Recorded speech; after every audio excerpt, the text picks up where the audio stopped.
What's going on, everyone? Here to bring you a video going over the Stanella and Ribjaw Pirates bounty reputation system, as well as their black markets, along with a couple tips on managing your reputation between the two factions. Now, the Stanella and Ribjaw Pirates were added in recently with Act 12, and so they are relatively new, but they're very straightforward and simple to understand. First things first, we'll look at the Ribjaw Pirates. The missions right here, you have a base reputation relationship with them, and they have bounty quests that you can accept that give you Ribjaw coins, which are spent specifically at the Ribjaw vendor. Along with that, you have your friendship rank. Rank 1 has a 2,000 coin limit. Rank 2, 3,000, 3, 3,000, and so on, as you can see here. And you increase your reputation with them by completing bounty missions that give you Ribjaw friendship, but will also reduce your Stanella friendship. So both of the two factions are at ends with each other, so you cannot have both at max grade friendship, but you can have both at a rank 3 friendship, and we'll talk about that in a little bit. But first, again, the bounties are a very simple process. What they do is when you accept a bounty, you can accept one at a time, and it will be a monster that will spawn inside a map for you. And when you kill that monster, it will give you coins that you can use to spend as your currency at the vendor or the respective NPC. And you can complete 10 per day, and it will reset every day at reset. Now, if you don't like your options here, you can refresh your bounty list twice a day, and it will give you a new list of bounties. With that currency, you then have the black market here that you can buy either gear pieces that are shown up or currency and other currency related items to them. However, as you can see here, this one has a grade requirement, so I would not be able to buy this unstable link rune right here until I got my friendship level to rank 2 with this Ribjaw Pirates here. All right, so the items will have restrictions on them. The gear here, for example, it may not necessarily be a friendship restriction. These two pieces of gear require me to have a Chaos Statue 7 or above because the piece of gear is at that level.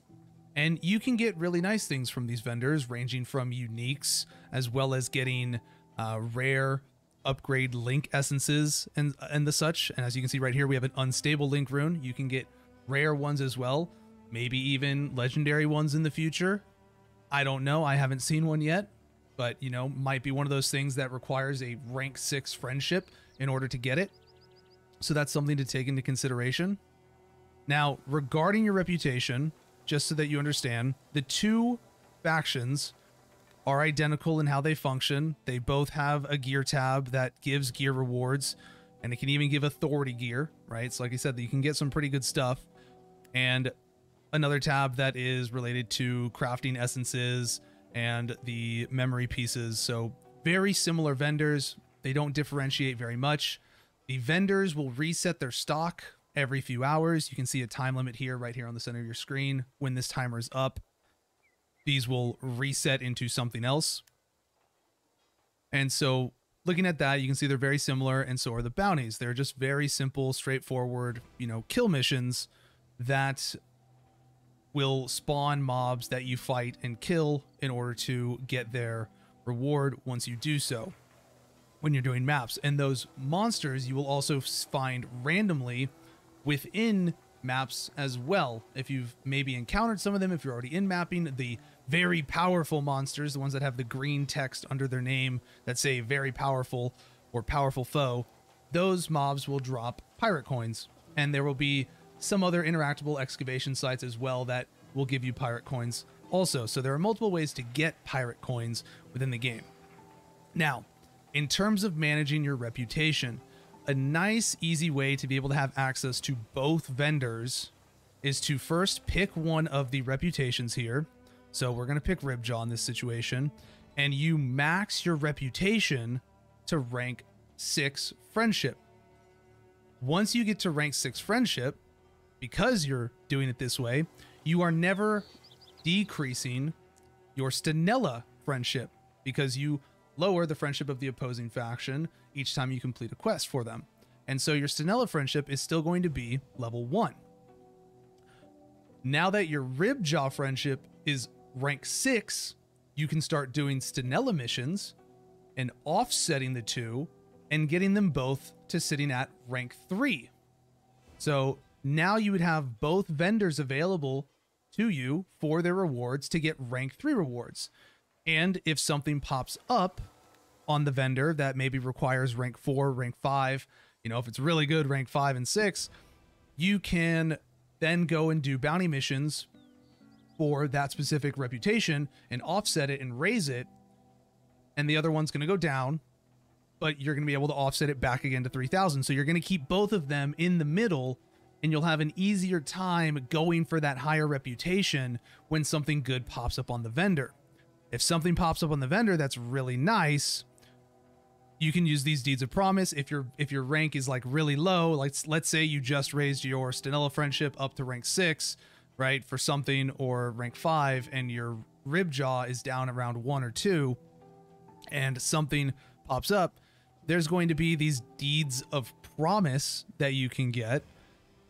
Apparently they are 50 rupees. So if you're selling stuff on the auction house, you can get them that way. I'm not sure if they're a drop-in game. The only other place I've seen them was on the Zodiac Pass track, which I've already completed mine, so I can't show that, but it was one of the rewards there. And you are able to use those in order to save an item. You can offer it to a merchant to reserve a product, and it will put it on hold here in the saved item limit, right? You can save up to 6 items. So if you need more time to get your rank up to be able to purchase something, if you have deeds of promise, you are able to reserve them for the time that you need until you're able to get your reputation there. But it'll be easier to manage if you keep both reputations around the rank 3 range. Remember, you're going to do that by getting one to rank 6 first, and then going and do the opposite faction and balancing them out at rank 3 each. Overall, very straightforward and simple. You know, there were some people who weren't quite sure how it worked and what to do, so I just want to talk about that real fast for you.